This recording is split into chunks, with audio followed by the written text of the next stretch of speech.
This episode is brought to you by the Painted Lady Tattoo Studio in Jacksonville, Illinois. The Painted Lady is a female-owned two-artist studio offering a range of tattoo styles with a focus on custom, thoughtful work that reflects each client's individual story.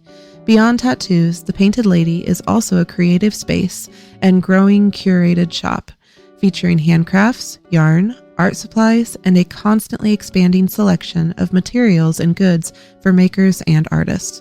Whether you're coming in for a tattoo or just stepping inside the lobby, the goal is the same: to create a space that feels inspiring, intentional, and rooted in creativity. You can find the Painted Lady on Facebook to explore the artist's work, current offerings, and appointment availability.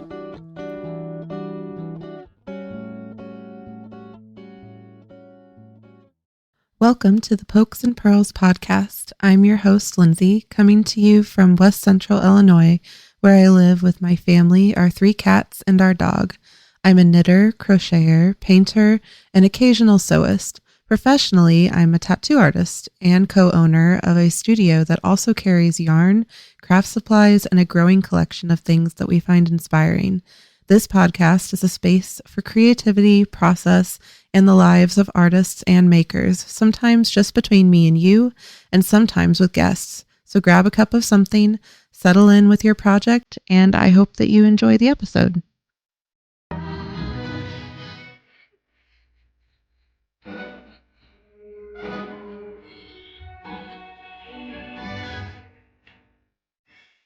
Well, hello. This is a new format, isn't it? To those of you that are joining me for the first time, that comment may not make sense, so I'll explain. I mentioned in the intro that I am a tattoo artist who also sells yarn from her studio, and that is true. But before that, for many years, I ran an online shop called Simply Serving. This shop started as a way to stay busy after I had my first child. I was a stay-at-home mom, and I'd always had intense anxiety. I needed more to occupy my mind during my son's naps or playtime. I had been knitting steadily for 3 years by this point, and I became obsessed with classic stranded colorwork Christmas stockings. I spent months perfecting a pattern of my own to make them. I don't know why I wanted to design my own instead of using an existing pattern. I think it was just the fierce, independent part of me, and maybe also my insecurity at still not being great at understanding patterns. Either way, it was my focus during every nap, every downtime, every playtime. Christmas stockings were all I could think about. I joined an online knitting group, and their excitement over my work fueled my desire to publish that pattern and eventually sell my finished stockings too. First, I only sold to friends and family. Then eventually, as it happens, I was encouraged to open an online shop, and so I did through Etsy. I couldn't believe anyone wanted to purchase something I had knitted, much less a stranger that had never met me before, but they did, over and over, year after year, even after I stopped publicly selling them. People still came back to my inboxes because another baby had been born or a new marriage had brought another family member to the Christmas table. I mapped out custom charts and graph notebooks to the requests of dozens of customers and shipped them all over the United States. Eventually, my focus changed from selling knitting to creating accessories for knitters. I taught myself to sculpt, and then I made polymer clay stitch markers and accessories for the fiber community. Crochet hooks, scissors, haberdashery, tiny bits and bobs shipped all over the country. Towards the end, I was even carrying wool yarns. I never imagined the success, and I will be grateful to the fiber community forever for the ways that they took care of me and my family for those 10 years. Something that I didn't share publicly during that time is that for those 10 years, the Etsy shop was both a blessing and an enabler to some things I was dealing with. I don't want to start this introduction episode, which is already filling with more words than I had originally planned. Sorry about that. With something heavy. But after everything I've gone through in the last couple of years to get to this point, I think an acknowledgement of that time is the least I can do for myself, I guess. So after I had my second child, our daughter, I developed postpartum depression that was severe enough that it, along with several coinciding life events, resulted in my having a moderate case of agoraphobia that didn't go away once the PPD did. So while my followers, my customers, my collaborators, and the friends I made through Etsy and the fiber community may have seen the side of me that was running a successful shop, that shop was also facilitating my fear of leaving a very, very small comfort zone that I had for many years. I would spend those years working every day, sometimes all day, for my small business. When times were slow, I would design mittens and more Christmas stocking patterns. My mind really didn't rest. My entire life was knitting, and it sheltered me from the outside world so well that I really thought I could live that way forever. After all, I wasn't in pain, my family was cared for, my children were provided for.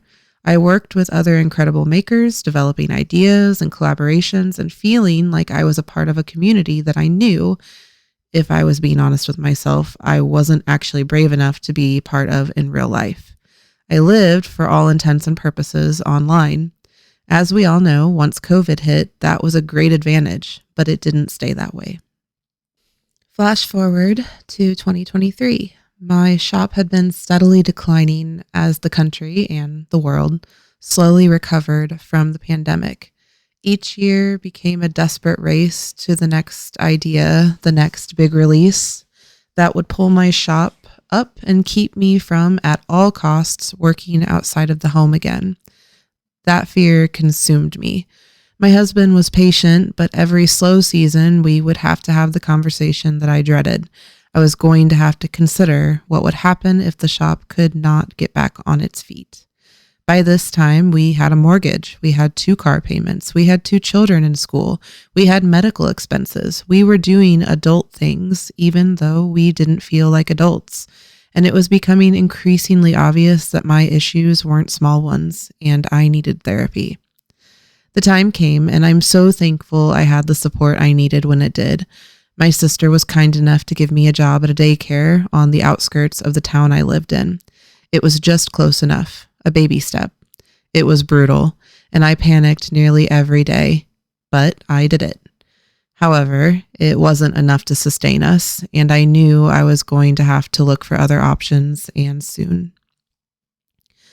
I don't consider myself religious anymore, and my belief in a higher power isn't going to be a topic I touch on today, or possibly ever, who knows.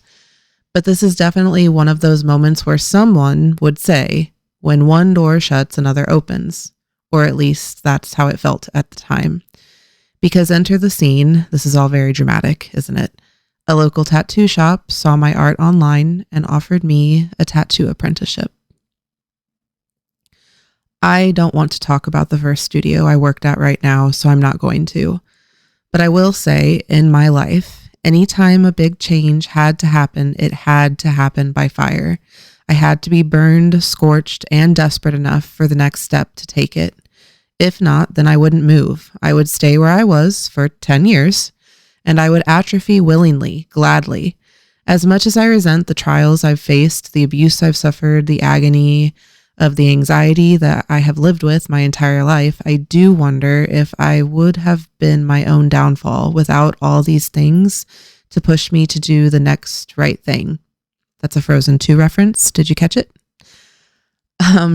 Or maybe this is just me victim blaming myself. It's hard to feel gratitude for something that happened to me so recently. But if it hadn't, I wouldn't be at the Painted Lady, and I wouldn't have overcome all the things I've had to overcome to get there. Because what happened after we left the first studio happened so fast, and it happened well. Therapy helped. Having my own shop again helped. Meeting people, something that previously felt paralyzing, helped. Driving to work in another town every day helped. Exposure to one thing after another, again and again, day in and day out. And over time, I stopped panicking. And at some point, I got here. And here is where we are now. Thank goodness, because that was getting really long, wasn't it? I just wanted you to be able to see the bridge from one place to the next, the how does a tattoo artist carry yarn and run a crafting book club and post about yarn almost as much as she posts about tattoos. Because you have to admit, yarn and tattoos don't seem to go together, right? Well, I'm going to go with wrong, actually. Because guess who has been in my chair over and over since I've become a tattoo artist? I'll tell you, crafters. So many crafters. Crocheters, knitters, sewists, cross-stitchers, sculptors, painters, authors, artists. And I've realized it isn't niche at all. Yarn and tattoos. Art is art, and we all love art. So anyway, that's what this is. I spent 10 years doing a very specific routine with my Etsy shop.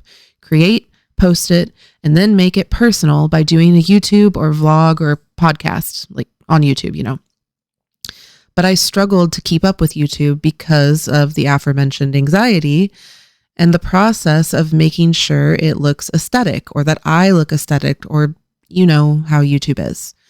I know you guys loved it, so many of you, and I'm not saying I'm done with YouTube, but I am saying it didn't come naturally to me.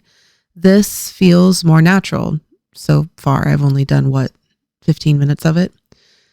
I spent my entire adolescence writing and drawing and writing. I had so many novels written in my creaky old 90s computer. My sisters actually said one of the sounds of their childhood was me clacking on my keyboard. And it's funny because one of the sounds of my childhood is my grandma's sewing machine in the background, just constantly humming.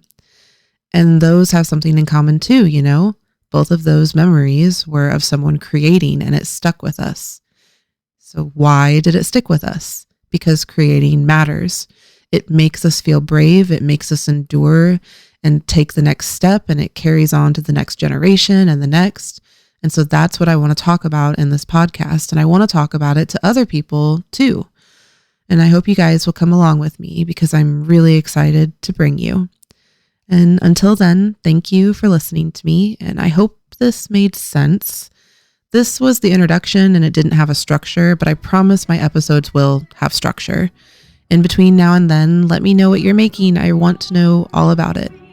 So happy crafting, everyone, and talk to you soon.